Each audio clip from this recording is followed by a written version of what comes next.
Hi, this is Mary McCurry again, the Magic Apothecary, here on my podcast for you, information for you about herbs and healing and witchcraft in New York City. I'm a New York City based herbalist and witch.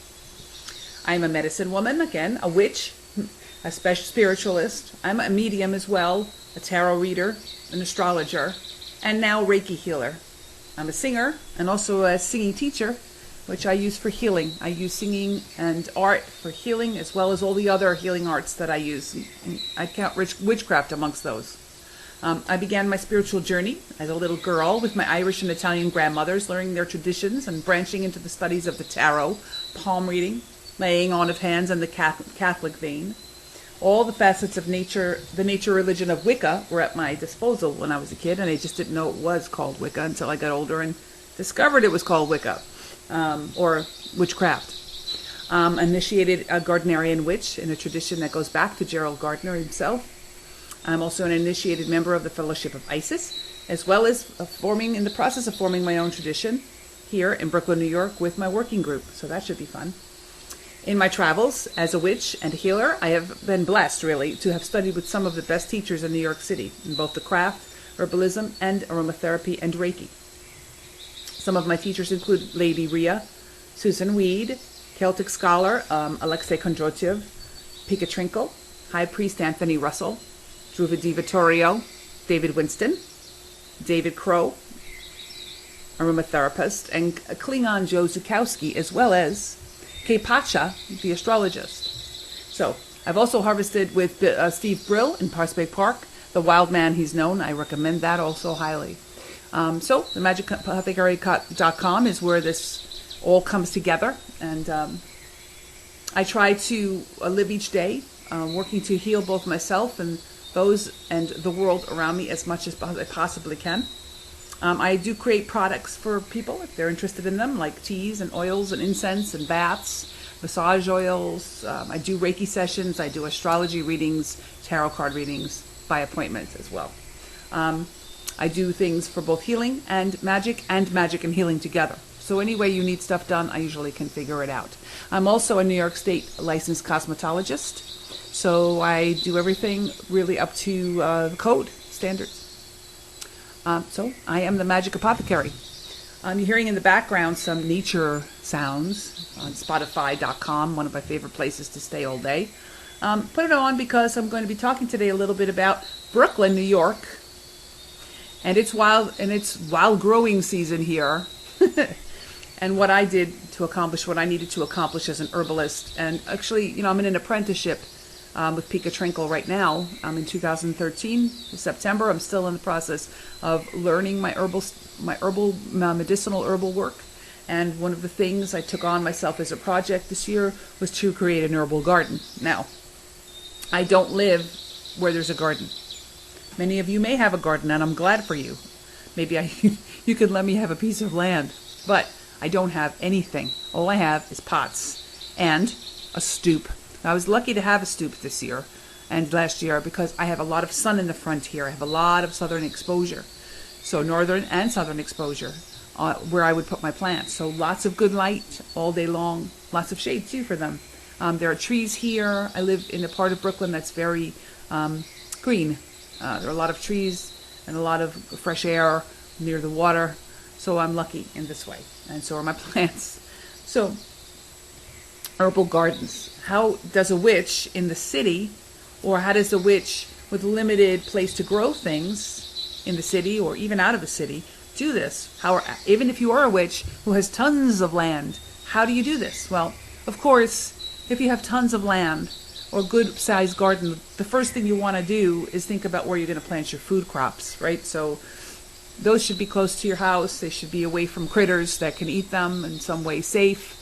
And this goes for all your things, too, because I'm going to talk a bit about stuff that's medicinal and also can be sometimes poisonous to animals. So we want to be careful where we put things, okay?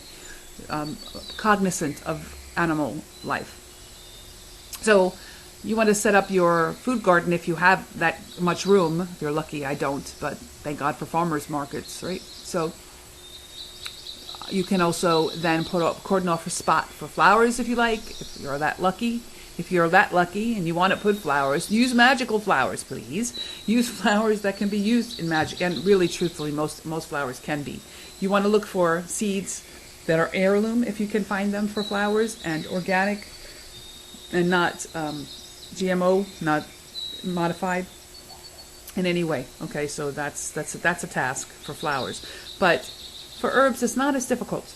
I found two great sources for medicinal herbs and also for magical herbs. One is superior for magical herbs. This year I did not grow magical herbs myself. I worked only on medicinal herbs, but next year I will be adding those to my repertoire. So what do you need, right? Besides earth, if you have it, land. If you don't have that, and you want to have a small garden, or you want to have a potted garden, obviously the first things you need are either dirt or pots. Well, if you're going to make a stoop garden like I did this year, which was, I used 15 or 20 pots. Good sized pots. I have, maybe each pot is about a gallon or 2 gallons, sometimes up to 5 gallons of dirt. And I went and I got organic exterior planting soil for outside. But the first thing I did was actually buy my seeds. And I bought my seeds when the seed catalogs came, and that was in January and February, around the time of Imbolc is when you should be buying your seeds. So that's like February 2nd, 1st is when those seeds should be purchased and ready to go, because in March you want them in little nursery soil, in little pots inside your house, under a grow light if you can have the space for that, or by a warm sunny window if that's a possibility.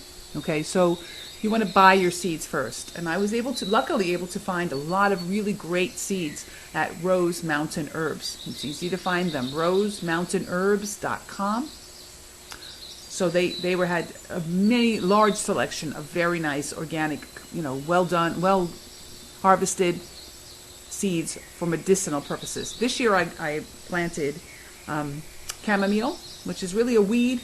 All of these things are weed, actually. My neighbors have been saying to me, who are on both sides of me, full of cultivated, beautiful flowers bought in a hothouse, God knows from where, Goddess knows how it happened. They're just there and pretty and have no smell, obviously. But they say to me, why are you growing weeds? And I keep telling them, I'm not growing weeds. They are medicinal plants. And then they just look at me askance and walk away. Well, whatever. So this year I planted chamomile, as I said, and I've been harvesting off this little plant enough probably now to make a pot of tea. Yay! This is a very high producing plant, and it smells beautiful like apples. So that's been an easy one and a good one, and I know it grows, so I can recommend the chamomile for you. Lavender as well took real well and is making plenty of flowers, and bees love it. So that's a great thing to use. And both chamomile and lavender can be used for relaxation in tea. They can be ingested, or they can be infused in oil or in a tincture to be taken in alcohol. If you know how to make a tincture, we'll talk about that more in the future. Lots of ways you can use them in a salve. So these are good, nice, clean, and I know they're organic because the seeds were, and I know I didn't put anything on them except love and water. So there's that, and I also grew lemon balm for relaxation as well, and also for healing in many, many different ways. Lemon balm, is a wonderful, wonderful, wonderful plant. You can look her up, see what she does.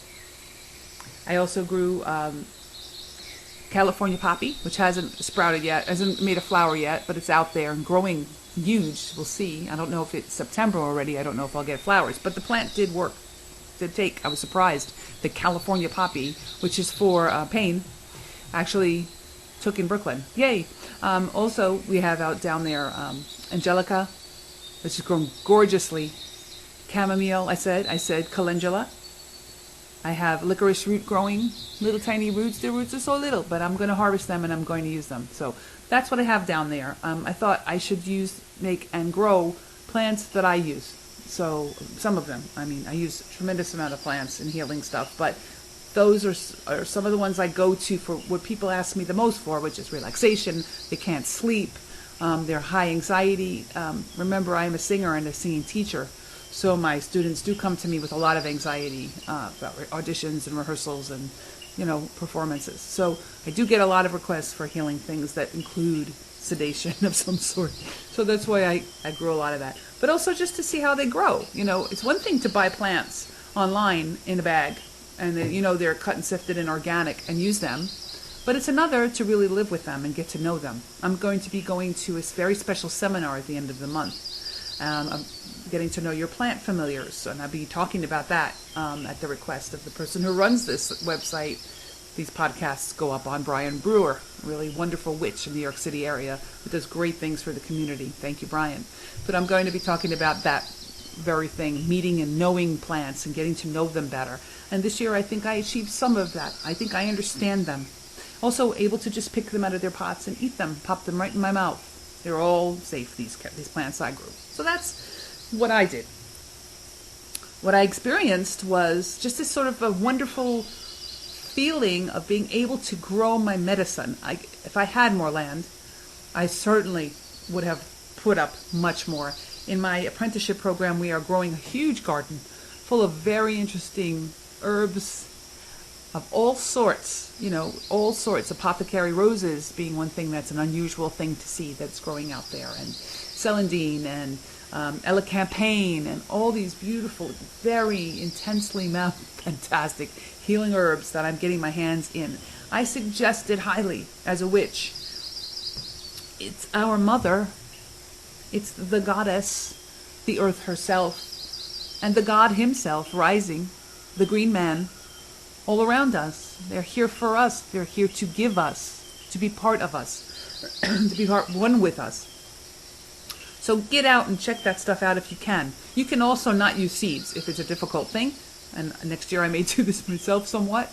Go to a nursery. There are nurseries in New Jersey, farms that do this as well, where you can buy medicinal herbs it's already started for you in teeny tiny pots, and all you have to do is transfer them like you would any other plant from one pot to another. Very simple stuff. Again, if you have questions about this stuff, get in touch with me at 347-492-0534, or you can write to me at The Magical Apothecary, TheMagicalApothecary @gmail.com. The Magical Apothecary @gmail.com.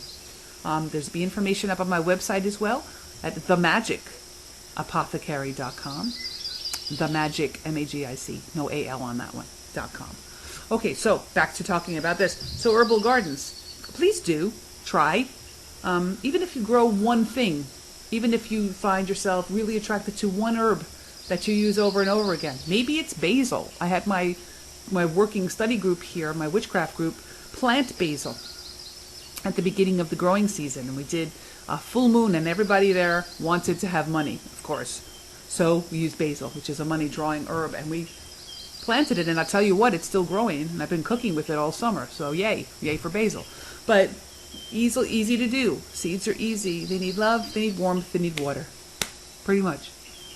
So that's a way to start. You can start with a simple flower if you feel drawn to, say, geranium or roses, or, as I said before, or any kind of flower, orange blossom, any kind of flower will do.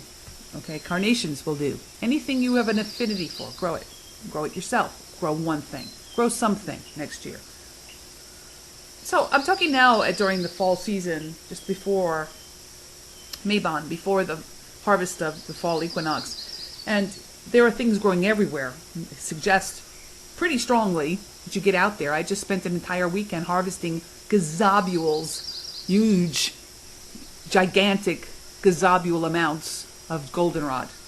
Goldenrod is proliferate everywhere right now in September and a little bit longer.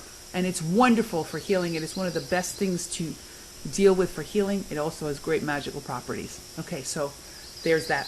Also, I wanted to say, looking for seeds, let's talk about poison. Let's talk about that for a moment. And many witches use things like wolfsbane or other such poisonous substances like lily of the valley, poke root.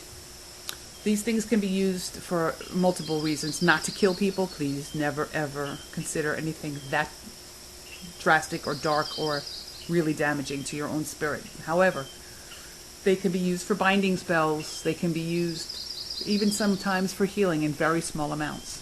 Okay, so if you're a witch that likes to work with herbs that are very powerful, here's one place on the internet you can find them.